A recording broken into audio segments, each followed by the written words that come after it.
Appreciate you being here. So tomorrow is a big day. It is a big day. Tomorrow is the day when the Women's Health Program converts. Can you tell us up to the minute where we are, please? I'm glad we're starting with this one. We're going to be doing a press conference. Are you surprised? Not terribly. We're going to hold a press conference here in a couple hours with Governor Perry up in Georgetown. And because we've had dueling court battles, we're in federal court, we're in state courts, we've got 3 big lawsuits going on, one of which the state filed against Center for Medicaid and Medicare Services. The others were filed against Health and Human Services Commission. It gets a little bit confusing to folks. Are we in or are we out? Tomorrow is the day in which we will be ready to launch Texas Women's Health Program. However, because we have this system already in place for the Medicaid Women's Health Program, with the federal funding that flows from it, we would like to continue that system. We've asked CMS if we could continue that system and realize the federal dollars that come with that.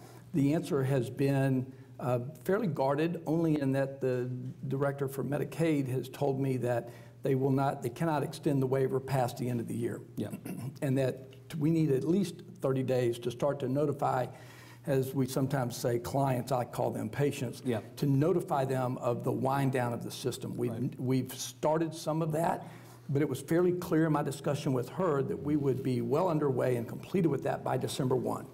So on the one hand, I have this signal from the feds that we may be okay to continue with the Medicaid Women's Health Program through the end of the year. On the other hand, I have to be ready tomorrow with the new program. Right. Because we don't know what the courts are going to say. We could look up tomorrow or the next day and realize that the feds just simply didn't give us notice. They're just not going to fund it. This is in flux. Still in flux. It is very much in flux. My job is to make sure that we've got an adequate network that complies with the state law, that also complies with court orders, but we need an adequate network because there's 115 to 150,000 women out there who need these services and will qualify for these services. Is it too simple-minded of me to say that the pivot point still appears to be Planned Parenthood? They're the biggest rallying cry for one side or the other. Yeah. That is not simple-minded. They are sort of a pivot point. But at the outset, the legislature determined that they didn't want state funds to go to abortion providers or their affiliates. Well, it is the law that no state funds can go to pay for abortion. For abortion. That is absolutely true. That's correct. Right. It's not the law they can't go to their affiliates, right? To non-abortion providing clinics. It is now the law. Now the law, but, it has not been the law. It had not been the law. It actually has been the law because it was in a statute that was passed previously, but we never really got around to defining what affiliates mean. Okay. And so your definition of affiliates, or the definition of the affiliates under the law currently is what? It is anyone who, by contract, and I'd refer you directly to the language because we need to be very specific in that language, who performs, promotes abortions. And then there's the affiliate language is very specific because it means how you are arranged contractually. Now, let me give you a quick example. Yeah. In the rules that were in play, that were proposed when I took this job, there was a provision in there that said that if you were in any way under a contractual arrangement with someone who provides abortion, who performs abortions, then you could not be a member of the Texas Women's Health Program. Even if you yourself did not provide abortions in that facility? Even if you yourself did not. And that was problematic. What one of the comments from, I don't know if it came from the medical schools or from Texas Medical Association, but one of the comments was, what about faculty on medical schools? Right. They teach residents how to perform these procedures, which is a legal procedure. They teach them how to do that, but now they're on the faculty and they're in a group practice plan. Does that taint the entire faculty? Yeah. That brings to mind other medical practices where you may have a large group practice, which is much more common nowadays.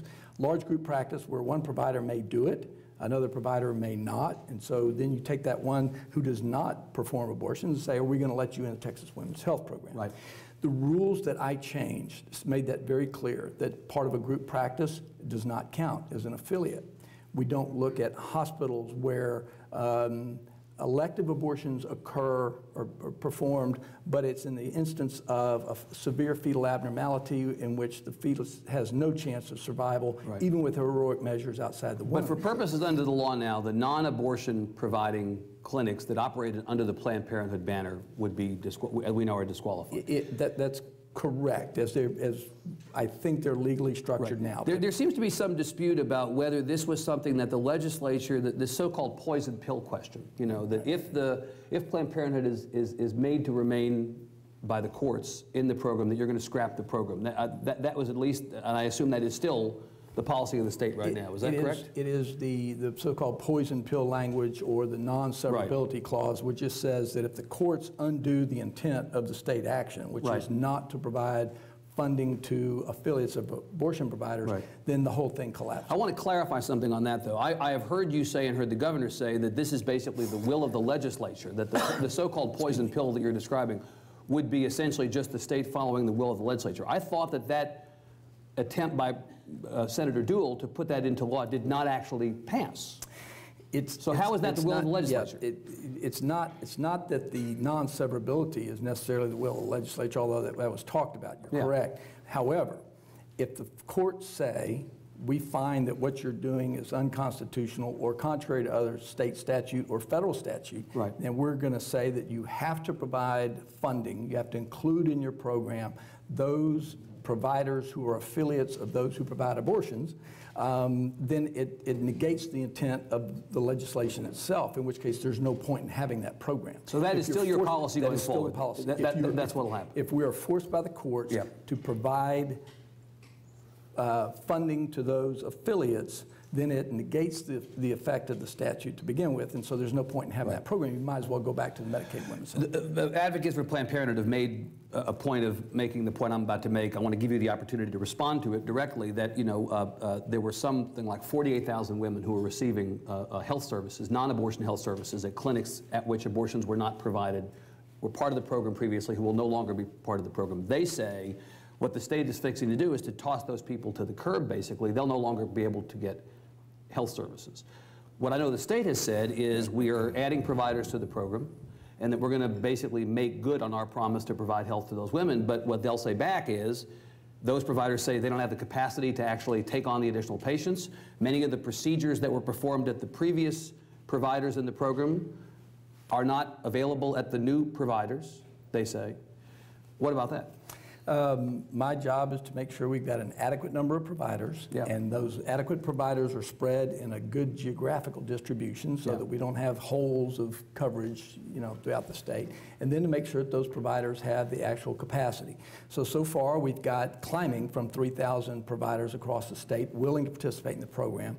And now we go back and we start to gauge capacity. So I don't have the number for capacity yet, although we're talking to them. And it's not because we haven't been trying, but you got to remember, under the old rules, we had a lot of providers that were afraid. They just said, it just sounds like I'm not sure I can be a provider legally, and therefore I'm not even going to try. Right, but Dr. Janek, again, there have been public testimony by some of the people who run these new providers that they say we just don't have the capacity to take on the additional patients that will be required under the new program. What about that? And well, because that individual who testifies may not have the capacity, but the question is, what are your total numbers? How many providers do you have in the system, and what is their total How long capacity? will it take the program as reconstituted to have an adequate number of providers to make up for those providers lost? We're going to ask, as I said, because we just finished out those rules, we're now getting feedback from a lot of the docs that are saying, yes, now I want to be a provider, I want to participate in the program. We've got TMHP, our Medicaid contracting administrator, that's making phone calls to the docs in the program saying, would you continue in Texas women's health program and here are the provisions. So first job is to make sure that everyone understands what the rules now are so that we're not chasing providers off. Second job is to go to them and say, we're going to make this seamless. We want this to be easily understood by your office, but certainly by your patients as well, so that your patients will see a seamless transition from one to the other. They'll continue on with you, and the reimbursement rates will be similar, practically the same.